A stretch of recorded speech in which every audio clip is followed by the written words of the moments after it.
ప్రస్తుతం ఏపీ ఉప ముఖ్యమంత్రి పవన్ కళ్యాణ్ స్వయంగా రావడం, ఇక్కడ తన ఏదైతే గోవిందరాజ్ అనే ఒక చిరు వ్యాపారికి సంబంధించినటువంటి ఒక కొట్టు సముదాయాన్ని కూడా ప్రారంభించినటువంటి పరిస్థితి చూడొచ్చు. పవన్ కళ్యాణ్ గారు గతంలో ఇలా రోడ్డును వస్తూ ఆగి మీరు అప్పుడు ఏం అడగడం జరిగింది? నేను ఏం అడిగితే అదే వెంటనే చేయించాను. మేడం గారితో చెప్పడం, డాక్టర్ దివ్య రాజు గారితో చెప్పడం, ఆ మేడం చేయించడం. నేను ఇంకా చెప్పండి మాటలు రావట్లేదు సార్ చూస్తే మేడం చేయించడం. దేవుడు అండి ఆయన, మా దేవత అండి. ఇప్పుడు పవన్ కళ్యాణ్ గారు అప్పుడు ఆ రోజు నువ్వు ఏమన్నా అంటే కనపడినంటే ఆయన ఆగుతారు అనుకున్నావు? అసలు ఆ రోజు ఆయన రావడం నేను కూడా దగ్గర ఉన్నాను అప్పుడు. ఆ రోజు ఆగడం కొన్నానండి. నన్ను చూసి కర్ర చూసి అన్న కారు దిగి నా ఎదురుకుండా నడిచొచ్చాడు. నేనే నడిచేయలేను ఎదురుకుంటే, నువ్వు రాకు నేను వస్తాను నీ దగ్గరికి అన్నాడు సార్.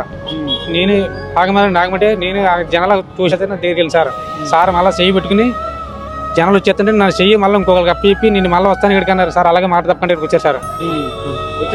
ఏం కావాలని కోరా నువ్వు? అంటే నువ్వు ఆ రోజు ఇల్లు గురించి కొట్టు గురించి అడిగాను, బతకడానికి వ్యాపారం గురించి అడిగాను సార్. ఇంటి బిల్లు ఇప్పించాను సార్, నేను చేయించానని చెప్పి పంపించారు సార్ అని. తర్వాత మేడం గారు చెప్పారు, మేడం గారు చేయించారు. డాక్టర్ దివ్య రాజు గారు ఆయన చేయించారు. ఎంతమంది పిల్లలు నీకు? అమ్మాయిలండి.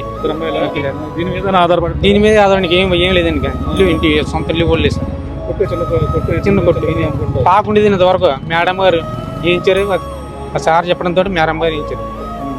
ఎలా అనిపిస్తుంది? పవన్ కళ్యాణ్ గారు వచ్చారు, ఈ షాపు స్వయంగా ఆయన చేతులతో ప్రారంభించారు, ఎలా అనిపిస్తుంది? చాలా ఇంత ఆనందంగా నా జీవితం చివరి క్షణాల దాకా మర్చిపోయాను మేడం గారిని సార్ కూడా. నా జీవితం మా కుటుంబం అంతా మర్చిపోయారు. ఇప్పుడు ఇద్దరు గతంలో కలిసారని మీకు తెలిసిన ఐడియా వచ్చిందండి? నేను మొన్న నాకు ఆఫీస్ నుంచి ఇంతకుముందు లాస్ట్ మంత్ వచ్చినప్పుడు కాల్ వచ్చిందండి, P4 నుంచి plus deputy CM sir office నుంచి వచ్చింది. ఇట్లా మీరు సోషల్ వెల్ఫేర్లో చేయండి అనేసి.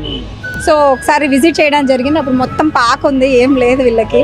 అండ్ ఆ పక్కన ఆయనకి కూడా ఏమీ లేదు. సో యాక్చువల్గా ఈయనతో ఫస్ట్ స్టార్ట్ చేస్తే ఆయన కూడా నాకు కూడా చేయండి అని రిక్వెస్ట్ చేస్తారు. ఇద్దరు హ్యాండిక్యాప్ పీపులే. సో ఇద్దరికి కంబైన్డ్గా చేయడం జరిగింది. ఒక షాప్తో మొదలుపెట్టి 2 షాపులు.